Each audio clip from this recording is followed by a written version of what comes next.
जब से हिंदुस्तान की सेना ने नरकिस्तान के आतंकवादी ठिकानों पर हमला किया है, उसके बाद से लगातार टीवी चैनलों पर डिबेट हो रही है और इस डिबेट के दौरान आपको 4-5 शब्द बार बार सुनाई पड़ेंगे। एक शब्द आपको बार बार सुनाई पड़ता होगा, वो है मरकज। दूसरा शब्द है मदरसा। तीसरा शब्द है मस्जिद। चौथा शब्द है मौलवी। आतंकवादियों ने ये 4 चीजों को अपनी ढाल बनाया है। आतंकवादियों का जहां मुख्यालय है उसको वो मरकज कहते हैं। आतंकवादियों ने अपने मुख्यालय में एक मदरसा बना रहा है जहां लड़कों का ब्रेन वॉश करते हैं। लड़कों का ब्रेन वॉश करने के लिए आतंकवादियों ने मौलवी वहां पे तैनात कर रखे हैं और मौलवी और लड़के ये सब मिलके वहीं आतंकवादी जो ठिकाने हैं वहीं की मस्जिद में नमाज पढ़ते। सवाल यह है कि क्या आतंकवादी अड्डों को नष्ट करने के बाद भारत सुरक्षित हो गया? क्या सेना के इस पराक्रम के बाद भारत में जिहाद, भारत में मजहबी उन्माद, भारत में कट्टरता खत्म हो जाएगी? भारत में धर्मांतरण रुक जाएगा? और भारत कितना सुरक्षित है इसको समझने के लिए पहले तो आप इसको समझ लीजिए कि दुनिया की सबसे ज्यादा मरकजें भारत में चल रही हैं। दुनिया के सबसे ज्यादा मदरसे भारत में चल रहे हैं। दुनिया की सबसे ज्यादा मस्जिदें भारत में बन चुकी हैं। अभी जनगणना हुई नहीं है 2011 के बाद। अगली जब जनगणना होगी, अगर उसमें मस्जिद की काउंटिंग होगी तो पता चलेगा दुनिया में सबसे ज्यादा मस्जिद भारत में है। दुनिया में सबसे ज्यादा मौलवी इस समय भारत में काम कर रहे हैं। दुनिया में सबसे ज्यादा जमातें भारत में हैं और दुनिया के सबसे बड़ी जमात का हेडक्वार्टर भारत की राजधानी दिल्ली में है। आप गूगल करिएगा the biggest Jamaat of the world, तब आपको पता चलेगा दुनिया के सबसे बड़ी जमात जो लगभग 150 देशों में काम करती है उसका हेडक्वार्टर तो भारत में है। और जिस जमात के ऊपर दुनिया के कई इस्लामिक कंट्री ने बैन किया हुआ है उसका हेडक्वार्टर भारत में है। एक बार गूगल करके देखिएगा biggest Jamaat of the world, फिर आपको पता चलेगा हिंदुस्तान कितने बड़े आग के मुहाने पे बैठा हुआ, कितने बड़े आग के गोले पे बैठा हुआ है। दुनिया की सबसे ज्यादा मज़ारें भारत में है, जबकि मज़ार बनाना, मज़ार पे जाना इस्लाम में हराम है, इसलिए अरब, दुबई, कुवैत, बहरीन में एक भी नहीं है। दुनिया में सबसे ज़्यादा दरगाहें भारत में हैं, जबकि दरगाह बनाना, दरगाह पे जाना इस्लाम में हराम है, इसलिए अरब, दुबई, कुवैत, बहरीन में एक भी दरगाह नहीं है। दुनिया में सबसे ज़्यादा पक्का कब्रिस्तान भारत में है, जबकि पक्का कब्रिस्तान बनाना और पक्के कब्रिस्तान पे जाना हराम है, इसलिए अरब, दुबई, कुवैत, बहरीन में केवल एक है, बाकी और ज़्यादा नहीं है। वहाँ सिखों के भी पक्के कब्रिस्तान नहीं है। जिनके पास सोने का चम्मच है, चांदी की प्लेट है, उनकी भी कब्र नहीं होती, पक्की नहीं होती, वहाँ भी पक्का कब्रिस्तान नहीं है। अगर इतिहास देखें तो दुनिया में सबसे ज़्यादा नरसंहार हिंदुओं का हुआ है। अनुमान के अनुसार लगभग 60 करोड़ हिंदुओं को मारा गया है। दुनिया में सबसे ज़्यादा धर्मांतरण हिंदुओं का हुआ है। आज की डेट में अफगानिस्तान में जितने भी नागरिक हैं ये सब के सब 500 साल पहले हिंदू थे, सबके पूर्वज हिंदू। पाकिस्तान में जो आज की डेट में जितने भी हैं सबके पूर्वज हिंदू। बांग्लादेश में जो भी आज हैं सबके पूर्वज हिंदू। मालदीव में जो लोग भी हैं सबके पूर्वज हिंदू। भारत में जो 22 से 25 करोड़ हैं सबके पूर्वज हिंदू। तो सबसे ज़्यादा धर्मांतरण भी हिंदुओं का हुआ है। सबसे ज़्यादा टुकड़े भारत के हुए। पिछले 2500 साल में 25 टुकड़े हुए भारत के, और 7 टुकड़े तो पिछले 200 साल में हुए। सबसे ज़्यादा लफ्ज़िहात की घटना आज की डेट में भारत में हो रही पूरी दुनिया में। मैं ये आंकड़े पूरी दुनिया के बता रहा हूँ। पूरे दुनिया में सबसे ज़्यादा लफ्ज़िहात, पहचान छुपा के, नाम बदल के, आधार फर्जी बनवा के, फर्जी डॉक्यूमेंट बनवा के, सब जो फर्जीवाड़ा चल रहा है वो भारत में चल रहा है। 1000 बेटियां प्रतिदिन लफ्ज़िहात का शिकार हो रही हैं। दुनिया में सबसे ज़्यादा लैंड जिहाद भारत में हो रहा है। मैंने आपको पहले ही कहा था इस्लाम में मज़ार, दरगाह, पक्का कब्रिस्तान हराम है। भारत में आपको हर 1 किलोमीटर के ऊपर या तो मज़ार मिल जाएगी, एक दरगाह मिल जाएगी, या एक पक्का कब्रिस्तान मिल जाएगा। दुनिया में सबसे ज़्यादा ड्रग जिहाद भारत में हो रहा है, और ड्रग जिहाद के ज़रिए भारत में जो लड़के हैं, हिंदू लड़के, उनको नपुंसक बनाया जा रहा है, लड़कियों में बाजुपन बढ़ रहा है। दुनिया में सबसे ज़्यादा ड्रग इस समय भारत में बेची जा रही है। दुनिया में सबसे ज़्यादा धर्मांतरण हिंदुओं का हो रहा है। इस समय 1500 हिंदू परिवार प्रतिदिन कन्वर्ट हो रहे हैं। 1500 हिंदू परिवार प्रतिदिन का मतलब लगभग 10,000 हिंदू पर डे। दुनिया में सबसे ज़्यादा घुसपैठ जिहाद भारत में हो रही है। लगभग 6 करोड़ पाकिस्तानी, अफगानिस्तानी, रोहिंग्या, बांग्लादेशी इस समय भारत में हैं। दुनिया में सबसे ज़्यादा जनसंख्या का जो सबसे ज़्यादा बच्चे भारत में पैदा हो रहे हैं, 90,000 बच्चे पर डे पैदा हो रहे हैं। चीन, जिसका क्षेत्रफल हमसे 3 गुना ज़्यादा है, वहाँ 45,000 बच्चे पर डे पैदा हो रहे हैं। और भारत, हमारा क्षेत्रफल चीन का 1/3 है, यहाँ 90,000 बच्चे पर डे पैदा हो रहे हैं। यह है पॉपुलेशन जिहाद। सबसे ज़्यादा बहन बेटियां, पूरे दुनिया में सबसे ज़्यादा बहन बेटियां भारत में गायब हो रही हैं। लगभग 1 साल में 5 लाख बहन बेटियां गायब हो जा रही हैं। अब ये जो आपको मैंने समस्या बताया, लव जिहाद, लैंड जिहाद, ड्रग जिहाद, धर्मांतरण जिहाद, घुसपैठ जिहाद, जनसंख्या जिहाद, किडनैपिंग जिहाद।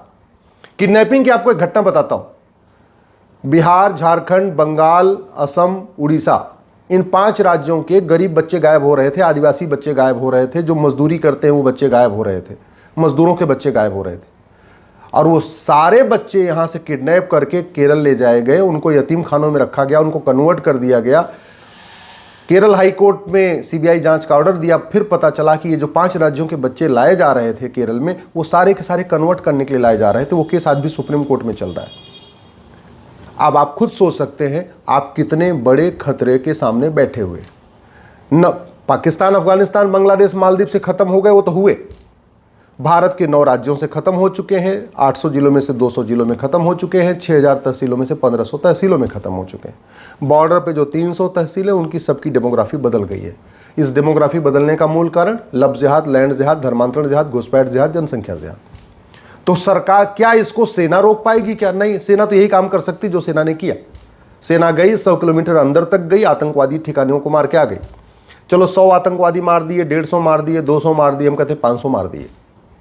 लेकिन कहते नहीं, जितने कितने अफजल मारोगे हर घर से अफजल निकलेगा। वो क्यों कहते हैं? क्योंकि आप एक अफजल मारोगे तब तक मदरसे 100 अफजल निकल आएगा। भारत का संविधान मदरसा खोलने की इजाज़त नहीं देता। भारत का संविधान मजहब के आधार पर 1 रुपये खर्च करने की इजाज़त नहीं देता। भारत का संविधान मजहब के कोई मजहबी तालीम की इजाज़त नहीं देता।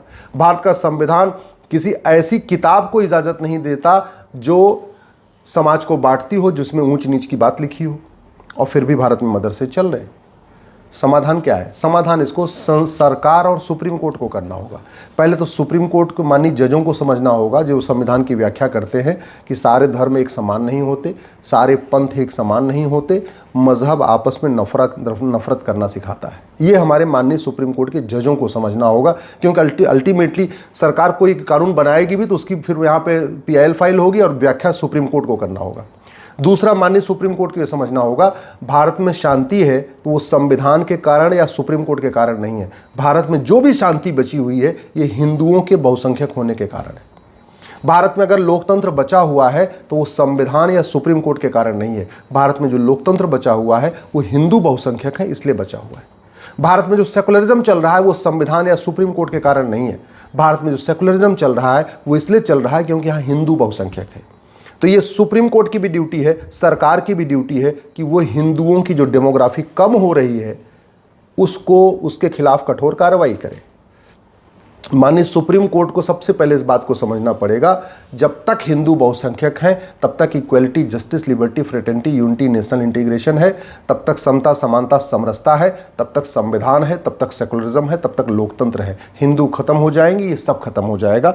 इसलिए सबसे पहले मैं माननीय सुप्रीम कोर्ट और सरकार से कह रहा हूं, माइनॉरिटी मेजॉरिटी का कॉन्सेप्ट खत्म करिए, इस माइनॉरिटी कमीशन एक्ट को खत्म करिए, माइनॉरिटी एजुकेशन एक्ट को खत्म करिए, और नहीं खत्म कर सकते तो कम से कम माइनॉरिटी को डिफाइन कर दीजिए कि भारत में जो 1 लाख है, जिसकी जनसंख्या 1 लाख तक की जनसंख्या वाला जो समूह है वो माइनॉरिटी कहलाएगा। जिसकी जनसंख्या भारत में 1 लाख से ज़्यादा है वो माइनॉरिटी नहीं कहलाएगा। या तो इसको माइनॉरिटी को डिफाइन कर दीजिए। अगर भारत को बचाना चाहते हैं, इस राइट टू एजुकेशन को राइट टू इक्वल एजुकेशन पढ़िए। भारत में इसमें 14 साल तक की उम्र है, इसको 16 साल करिए, और 16 साल तक के सभी बच्चों की किताब एक करिए, समान शिक्षा लागू करिए। 1 nation 1 syllabus, 1 nation 1 curriculum, 1 nation 1 education board लागू करिए। 10वीं तक 16 साल तक सभी बच्चे एक किताब पढ़ें। ये मजहबी किताब पे बैन होना चाहिए। भारत को बचाना चाहते हैं तो झूठ को गंभीर अपराध घोषित करिए, झूठ पकड़ने के लिए नार्को पॉलीग्राफ ब्रेन मैपिंग कानून बनाइए, आतंकवादियों, जिहादियों, मजहबी उन्मादियों, घुसपैठियों, धर्मांतरण कराने वाले मिशनरियों, लब जिहाद करने वालों के मददगारों, इन लोगों की इनका narco polygraph brain mapping test करके इनको 1 साल के अंदर इनको अंतिम सजा दे दीजिए। जो आजीवन कारावास देना है या फांसी देना है, जो कुछ देना है, 1 साल के अंदर इनका फैसला कर दीजिए। इनको तारीख पे तारीख मत दीजिए, तब भारत सुरक्षित होगा।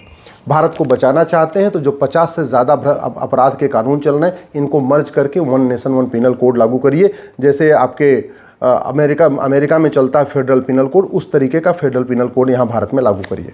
भारत को बचाना चाहते हैं तो ये नेशनल सिक्योरिटी के लिए क्या क्या खतरा है, इसको डिफाइन करिए। इसमें जो NSA एक्ट है, इसमें लिखिए कि लब जिहाद, लैंड जिहाद, धर्मांतरण, घुसपैठ, ये अपने आप में राष्ट्र की सुरक्षा के लिए खतरा है। इसलिए जो लोग ऐसे काम करते हैं और जो उनकी मदद करते हैं, उनके ऊपर NSA लगेगा। भारत को बचाना चाहते हैं, UAPA में देश की एकता अखंडता के लिए कौन कौन से खतरे हैं, उसको डिफाइन करिए।